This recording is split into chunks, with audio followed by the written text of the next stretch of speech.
मीरपुर नाम के शहर में तेजस अपनी पत्नी नीरू के साथ रहता था। पति पत्नी दोनों ही नौकरी करते थे। एक दिन तेजस गांव अपनी माँ के पास फोन करता है। हेलो, प्रणाम माँ। जीते रहो माँ, तुम दादी बनने वाली हो हैं? अरे वाह, ठीक है बेटा, मैं कल ही आती हूँ। जब माँ जी शहर पहुंची तो बेटे बहू ने बहुत अच्छे से स्वागत किया। लीजिए माँ जी, चाय। अरे गर्मा गर्म पकोड़े ले आओ माँ के लिए। नीरू रसोई में गई और 2 मिनट में ही पकोड़े ले आई। जी ये लीजिए। बहू जादू से बनाए हैं क्या? अभी तो रसोई में गई थी। यम्मी। माँ जी, शीला रसोई में पकोड़े तल रही है, मैं बस लेकर आई। हे भगवान, मेरा धर्म भ्रष्ट कर दिया तूने। अब तो गंगा जल से शुद्धिकरण करना होगा। दूसरे दिन, माँ जी मैंने नाश्ता बना दिया है, ऑफिस जा रही हूँ। पर अभी तो घर का सारा काम पड़ा है। शीला आती ही होगी, झाड़ू पोछा बर्तन कपड़े वो सब कर लेगी। हमारे जमाने में घर का सारा काम हम ही करते थे। जी माँ जी, आप बहुत होशियार हैं, मैं घर ऑफिस दोनों नहीं संभाल पाती। तो जरूरत क्या है घर से बाहर जाकर चाकरी करने की? वैसे भी घर का काम खुद करने से घर में बरकत आती है, समझी? पर माँ जी। पर वर कुछ नहीं, इस महीने की पगार मिले फिर ऑफिस बंद है। हाँ।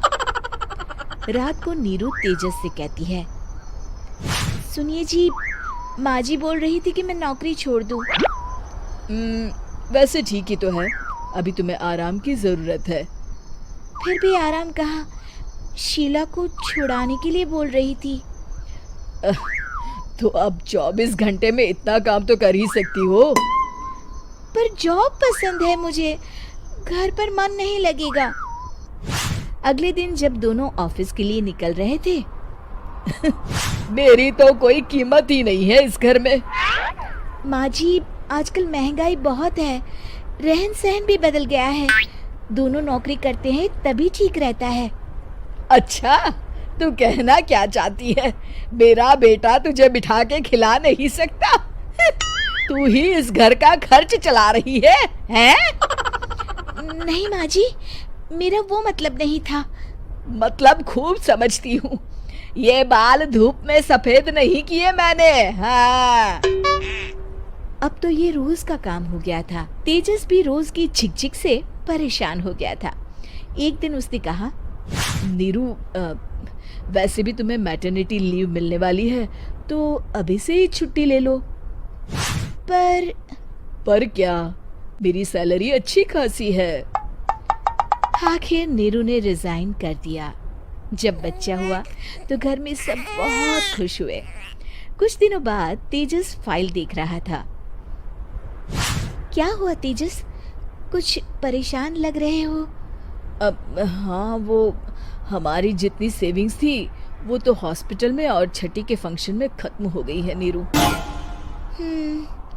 और अभी वैसे मंदी चल रही है तो मैं बोल रही थी कल मुन्ना को हेपेटाइटिस का टीका लगवाना है। नीरू, क्या पोस्टपोन नहीं कर सकते? नहीं जी, बिल्कुल नहीं। अब तेजस को समझ में आ रहा था कि उससे गलती हुई है। पैसों की कमी का असर घर के माहौल पर भी पड़ रहा था। अगले दिन, बेटा मेरा चश्मा और ये दवाइयाँ ले आना, पर्चा देते हुए माँ जी ने कहा। जी। तेजस, मुन्ना के लिए दूध का डिब्बा और डायपर भी ले आना, और ये किराने के सामान की लिस्ट है, इसे भी लाना है। तेजस गुस्से में लिस्ट मरोड़कर फेंकता है और चिल्लाता है, पैसे क्या पेड़ पर उगते हैं? ये ले आना, वो ले आना। अरे पर ये जरूरत का सामान ही है। वो गुस्से में बिना कुछ कहे ऑफिस चला गया। अरे लंच तो ले जाइए। नीरू दौड़कर डिब्बा पकड़ाती है। एक दिन खाना खाने के बाद, नीरू, अब तो मुन्ना कुछ बड़ा हो गया, तो अब तुम वापस ज्वाइन कर लो ना जॉब। पर इस रिसेशन में जॉब मिलना बहुत मुश्किल है। ट्राई तो करो। फिर मुन्ना, माँ जी है ना, और एक फुल टाइम मेड भी लगा लेंगे। पर माँ जी, उन्हें तो पसंद नहीं। तभी माँ जी वहाँ आ जाती है और प्यार से नीरू के सर पर हाथ फेरते हुए बोलती है, अब मेरी समझ में आ गया बहू, पहले के और अब के समय में अंतर है। तुम काम शुरू करो, मुन्ना की जिम्मेदारी मेरी। मेरी प्यारी माँ जी, ये कहकर नीरू उनके गले लग गई। शिक्षा, परिवर्तन संसार का नियम है, हमें भी समय के साथ चलना चाहिए। उम्मीद है कि आपको हमारी ये कहानी पसंद आई होगी। कृपया हमारे चैनल को सब्सक्राइब करें और सभी अपडेट्स के लिए बेल आइकन जरूर क्लिक करें। और हाँ, वीडियो लाइक और शेयर करना मत भूलिएगा। Bye bye.